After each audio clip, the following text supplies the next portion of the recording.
Hi everyone, welcome to episode 1 of the Drama Club podcast. I'm your host Justin, I'm from 3E.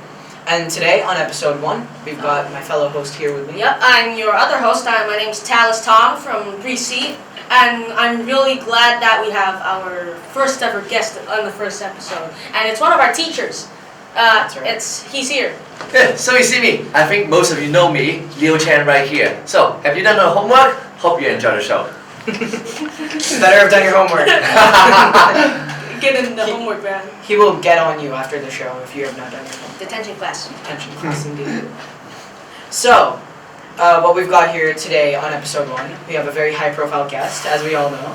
To kind of draw I'm people. nervous. You're very nervous? It's the first episode we're recording, so I'm really nervous. That's right. So, as you probably do not know, seeing as this is the first episode, almost every episode on the Drama Club podcast, we bring up one movie. Typically, it's quite a current one. See what I did there? I'm sorry. So the movie is Current War. That's why Justin made that terribly bad dad joke. But we're not gonna talk about that yet. We just want to talk about Mr. Chan. You teach economics, right? Yeah. Sure. And from what I know, you're a really good camera fanatic. You love cameras, you love filming, you love these digital technology, which I know nothing about. Oh, right? So. Yeah. What's it like? Is it hard? Have you ever thought of not being a teacher for economics and instead pursuing anything that's camera-like or businesses related to cameras or your favorite? Yeah, you get the point. Now that you get me thinking, I think that is actually a good idea, right? Now, let me tell you a little bit of my story there. I try to keep it short, alright? Now, I used to study actually law and business. Nothing too related to economics, right? But then when I'm studying, I kind of help out with my friends with a multimedia company, which do some filming, which do some advertisement and that kind of thing. It is from that moment on that I think, how should I put it? I'm quite natural with creation, with a camera. Not really into the technical things, but more on script writing, more on how to do it artistically and that kind of thing. So I really haven't thought too much about it, to be completely honest. But let's just say I'm kind of natural with that. All right? Maybe I don't know. Maybe sometimes just born with it. I don't know. I used to watch a lot of movies when I was very young, like you guys. Not so many nowadays. When I watch a movie, I I don't just look at whether it's beautiful or not. I don't just look at the story and that kind of thing. But I also try to appreciate it. Why the director used certain angles, for example.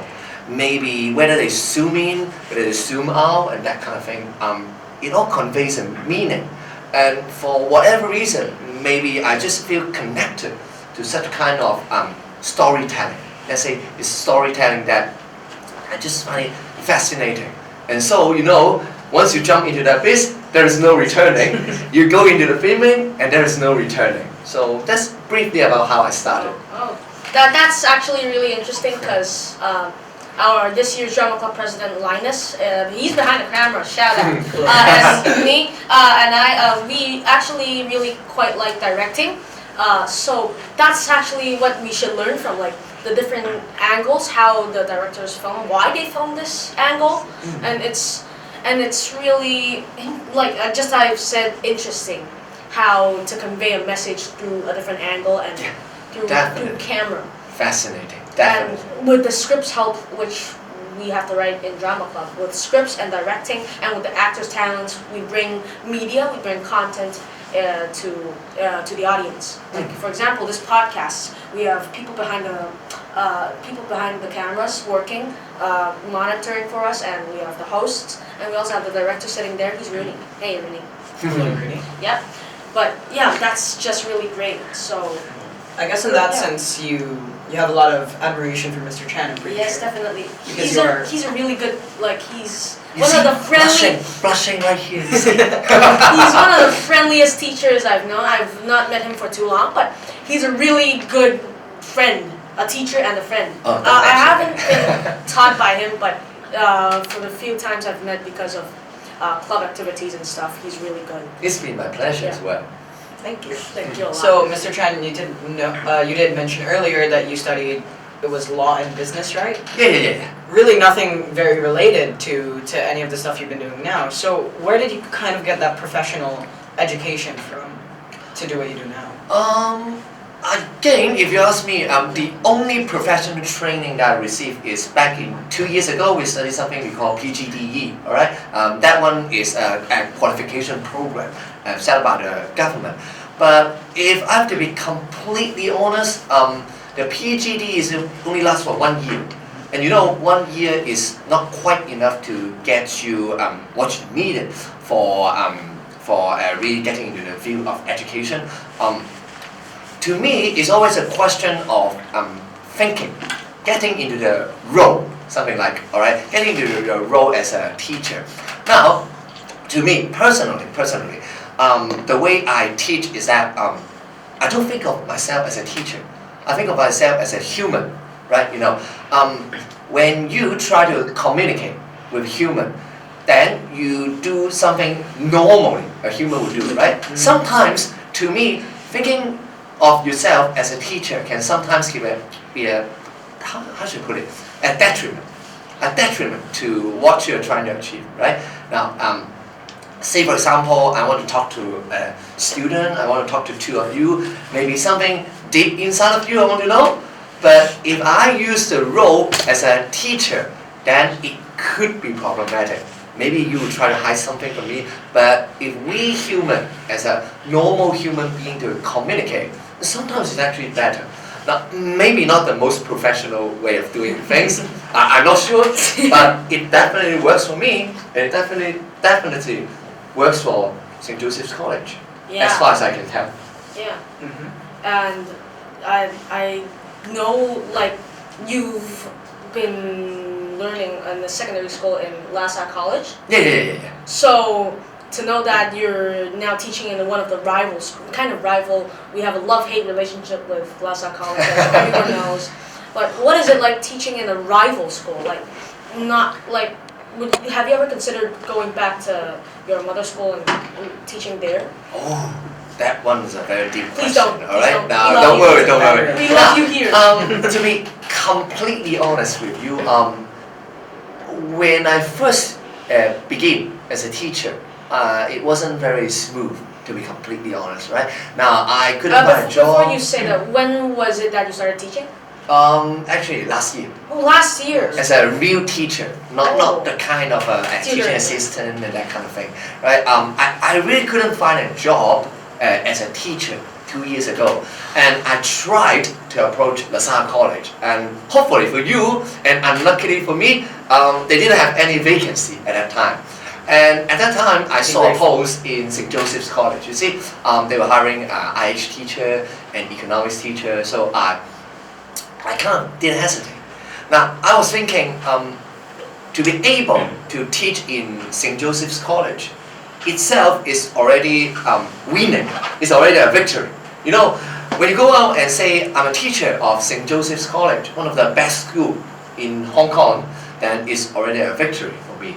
So I wouldn't pretend to be great. I tried, but didn't, because of some practical issues, let's put it this way, I didn't end up in Lhasa College. Now, to answer your very first question on a so-called rivalry, a love and hate relationship.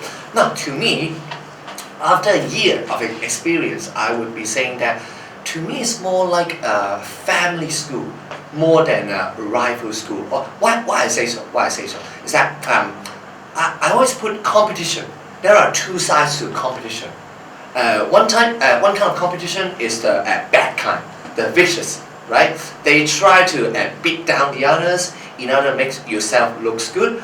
But for Lhasa College and St. Joseph's College, you know, we both belong to the Lasalian family, right? So we kind of pushing each other through a very healthy competition in both academics, in both sports, and luckily right now also in cultural areas, right? Now let me say, they were quite ahead. They're quite ahead of us. but we are moving on, right? We can learn a lot from not just LaSalle College, maybe other schools as well. But I would say that more to me is kind of like a motivation. It gives us a target, a motivation, and we also becomes their target, motivation to do something even better than we are doing right now. So That's right. absolutely amazing. Let me say it's absolutely amazing teaching here. Absolutely amazing. I am sure that's true. I really love Very your well teaching said. here. Thank you for that. And I'm sure it's pretty. I really like the way you think that even though there are other people that may be doing stuff better or in a different way, it should be more of a motivation rather than stopping you from doing something. Yes, exactly. And I really agree with the thing you said about culture. We're way down. That's why we're doing this podcast, because if you talk about drama club, yeah, don't remember the drama club podcast. Drama club, it's not really academic. Yeah, sure, when you're Form 4 you can pick drama, but it's not really for the long run unless you want to be an actor Right. or a director or scriptwriter. Not even scriptwriter, because if you're a scriptwriter, you're going to choose some more writing subjects.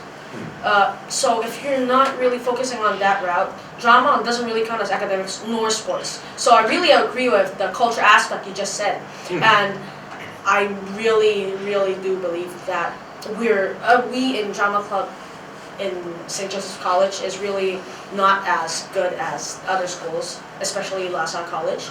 Because I remember but that last year our president Linus, again, he's there, said that we could join their drama night.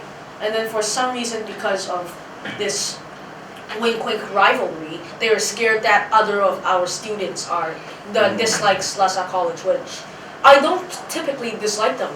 They're friendly competition, as you've said, and sometimes they're not really that bad of people. And in our school, we really like one song. We are LaSallians. It's a really, really, That's really the good popular song, right? culture song in our school. You hear it around every corner. Yep. And speaking about drama club, you're the new teacher advisor, teacher assistant of drama club. Yeah. With the teacher in charge, Miss Yang.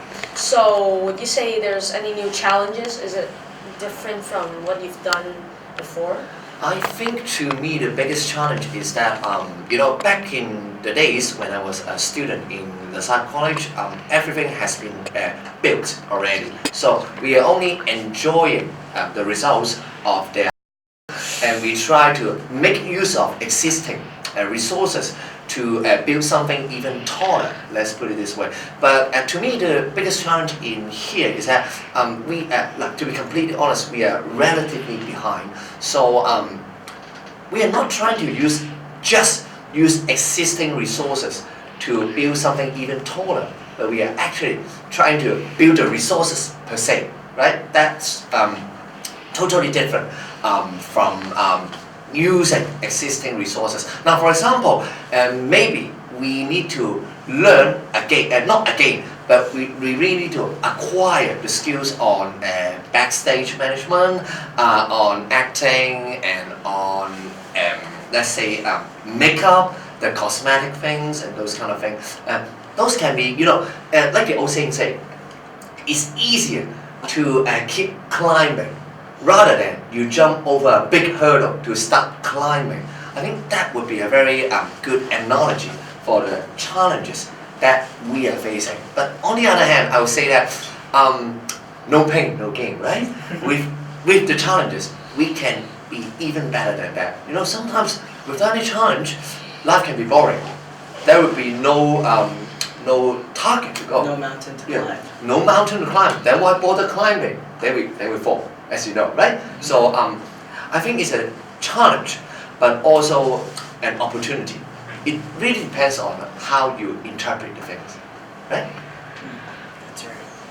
I think you got some plans as well. You got a lot of visions going on. He's always got a lot of vision. Yeah, A lot of but visions I'm going really grateful for this chance because what I've known back when I was Form 1 before, there was no open day drama show on a big stage. Drama club was just doing movie appreciation, right?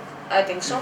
So from jumping from movie appreciation, I really appreciate my former people from now maybe University 1, Form 6, Form 5, they helped us pave the way to do the first drama show. And I'm really grateful to be one of the main cast back in that show. And now I get to try out more stuff, just like this podcast. It was my idea, It's but his brainchild. As I like to put it. It makes him a bit uncomfortable, but it's all right. yeah. That's good. The brain of the And- club.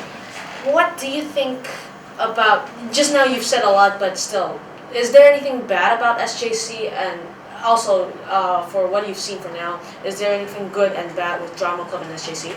I think the good thing is that we are green, we are willing to try, at least we have someone who is also thinking about new things to do, which is good.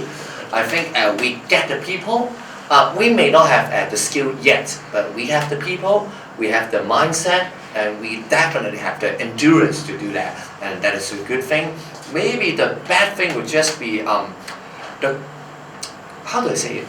The culture, the environment is not quite there yet. In this school, at least to me, as St. Joseph's College is still focusing so much on swimming, on other things that we are so good at, kind of getting into the comfort zone, right?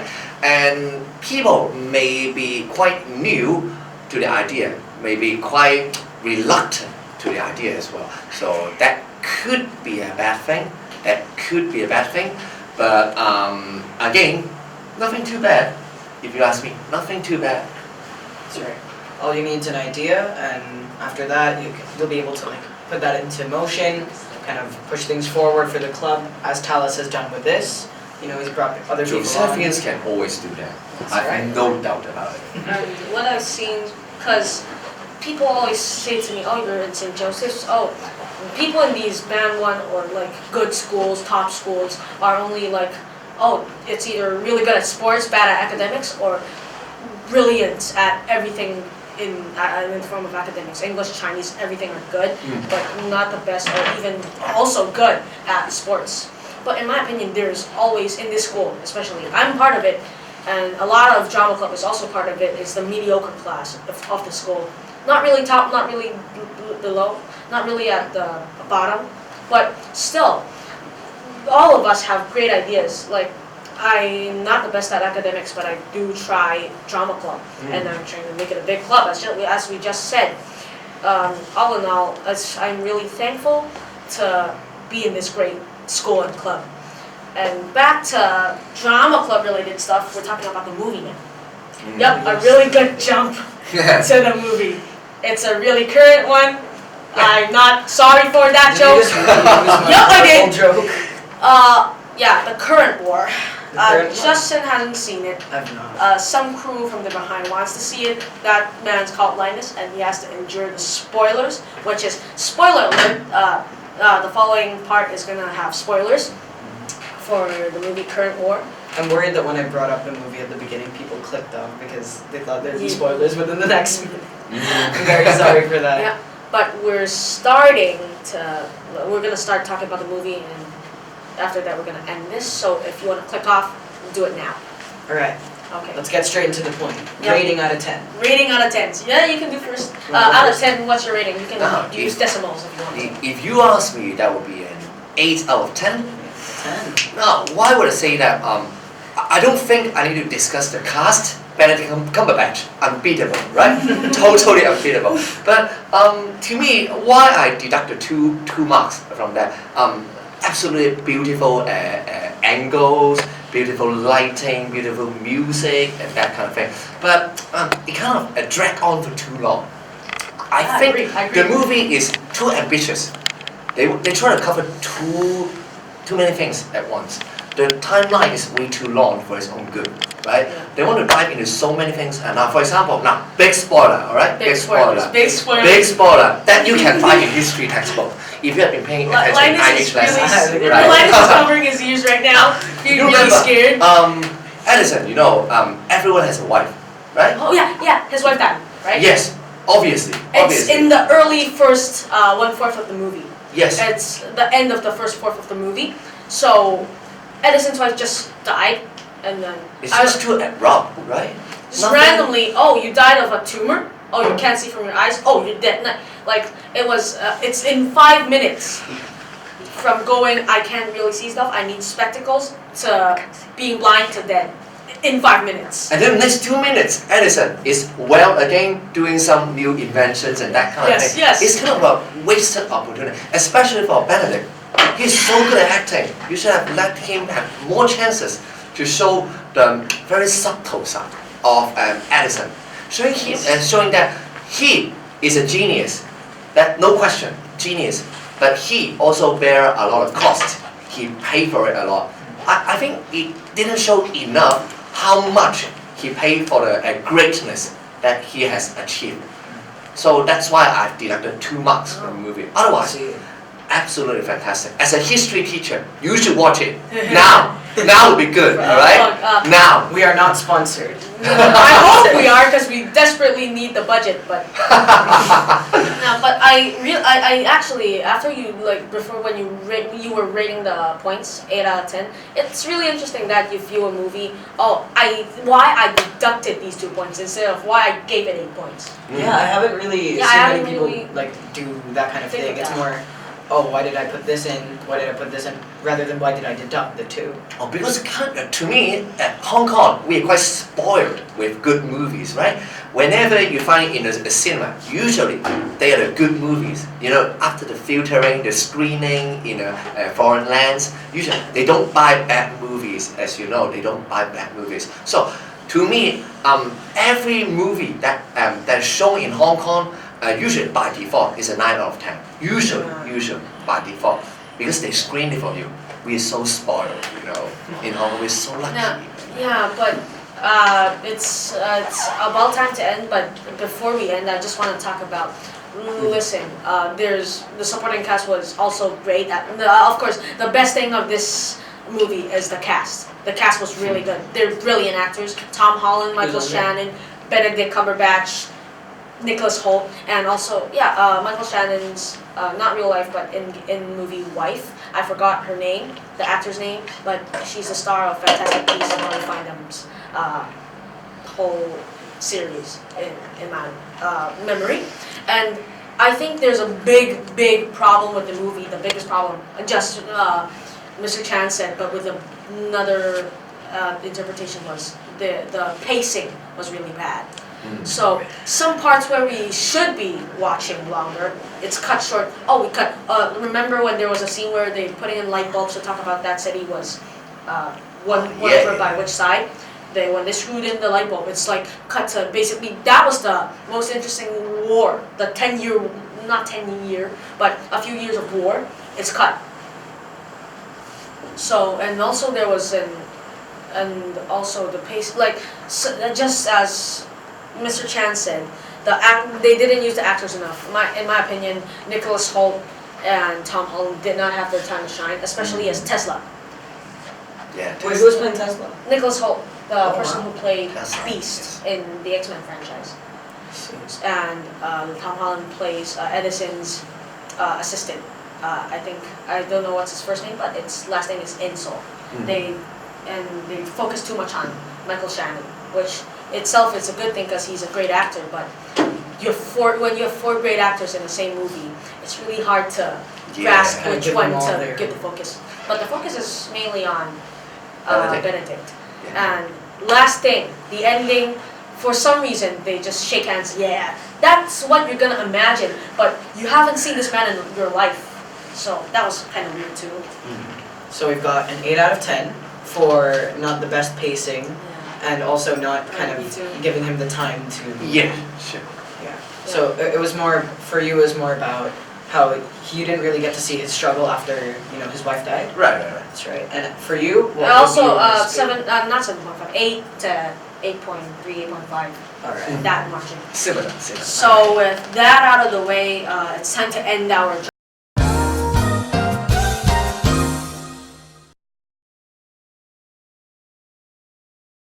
A few moments later.